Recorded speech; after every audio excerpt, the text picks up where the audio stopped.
Hey guys, I'm Jackie Brubaker, host of the Love You Even More podcast. I'm an author, speaker, 2-time Emmy Award winner, and entrepreneur. I'm a Jackie of all trades and a master of some. Each week, I bring on people from all walks of life to talk to them about their inspiring stories in the fields of self-development, relationships, business, and how you can love yourself even more. For more about me and the podcast, visit us at loveyouevenmore.com. Hey guys, I'm Jackie, your host of Love You Even More, and today I'm doing an episode called If You Exist, They Exist.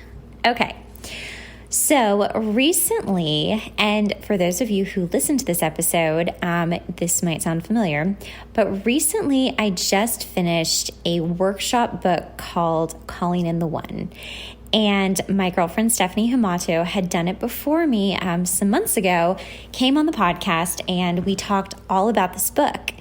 And basically what it is a 7-week workshop to really dive deep into your psychology, your blocks, your hangups, your past conditioning, programming, everything that makes you you, good and bad, in order to call in the one.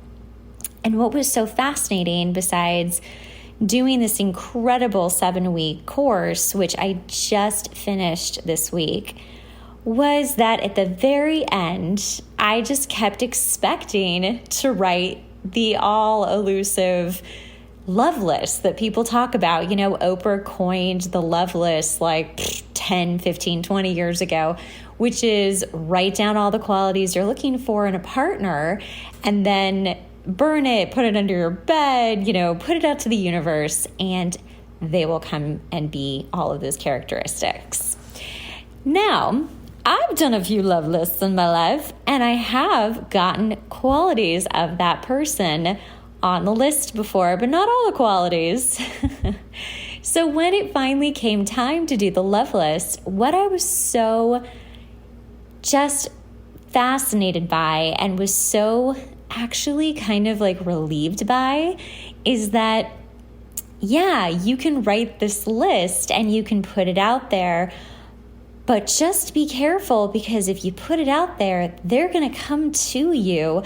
And if you don't feel worthy of those attributes that you're asking for, if you're not already, and here's the real big clincher, if you're not already all of those things full-heartedly 110% in your life, then when they come to you and they are things that you're not, you're going to reject them. How many times have you heard someone say, wow, you're so wonderful, but I'm just not ready? Do you know what that actually means? It means I'm not ready for you because I, myself, have not accomplished what you have. I don't have those characteristics. I haven't done the work. That person is rejecting your work, the work that you've done, or vice versa. You're rejecting them because of the good work that they've done. So I just love this idea, right? I'm really on board with it. It's a brand new year. People are starting fresh. We're all looking for our partner. We're looking for the life that we want to create. And part of creating the life we want is bringing in the partner that we want. So I've always felt very strongly in that if you exist, they exist. Because you can't just be this awesome person who is doing the work, who continues to do the work, who continues to be self-reflective and self-aware, and then live in a vacuum? And that's not to say that some awesome people out there aren't doing that, but there's one of two reasons why they're alone right now. One of them is that they haven't met their person who's actually on the same plane as they are. Or two, they still have more work to do because they actually are non-committal and they are keeping themselves from having a good relationship. you probably know these people, right? I feel like this happens with some men. I keep running into men where I'm like, you're so great. Why are you single? Or someone's probably said that to you, man or woman, or however you identify, and said, oh gosh, you're so great. Like, why are you single? And either it's because, yeah, you know what? I refuse to settle, and not in some yucky, bitter way, but truly, I refuse to settle with someone who isn't on my playing field because it's not going to work. It's just not going to work. Or they don't realize that they're the non-committal one. So they keep going through people and going through people, whether these are short-lived relationships, they just date forever, or sometimes, they're just serial monogamous. But I'm probably going to say most of these serial monogamists have just been getting smarter and smarter with each relationship. Just going to put that out there. But I'm talking your serial daters, your serial, like, we dated for 3 months, like those 3-monthers. So if you think that you've got like everything in a bag of chips, which I am bringing that saying back from the 90s, but you're still single, ask yourself, is it because I haven't met someone on my playing field? Or do I have some non-committal issues that I have just not wanted to address within myself? Because I truly, wholeheartedly believe that the more aligned and the more authentic we become in ourselves, the higher we vibrate, and people feel that. In fact, there's something I've been doing for the last few months where I'm coining this that I'm in my Grace Kelly era. And I love old movies and old actors and actresses. And Grace Kelly was the most incredibly beautiful, incredibly talented actress from the 50s and 60s.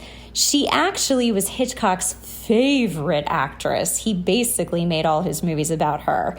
But then she goes on and marries a prince and becomes Princess Grace Kelly of Monaco. Guys, can we talk about the leveling up?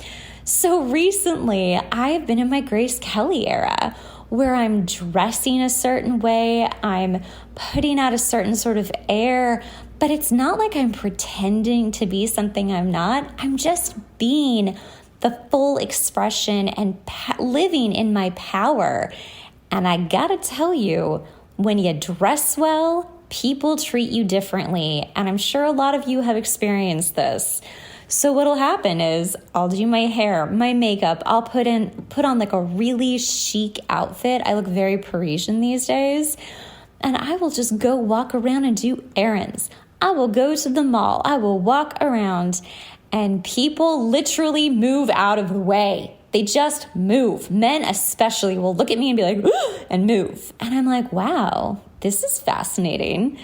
But it's not the men that I would want to go on a date with. It's the men that I would definitely not go on a date with. And you know why they're moving? Because they also know that I wouldn't go on a date with them and that I'm out of their league. And it's amazing because when you start showing up as the vibration at the level that you really are, people instantly sense it. They instantly see it. They see what you're bringing to the table, and you weed out the riffraff. So thus, if you exist, they exist.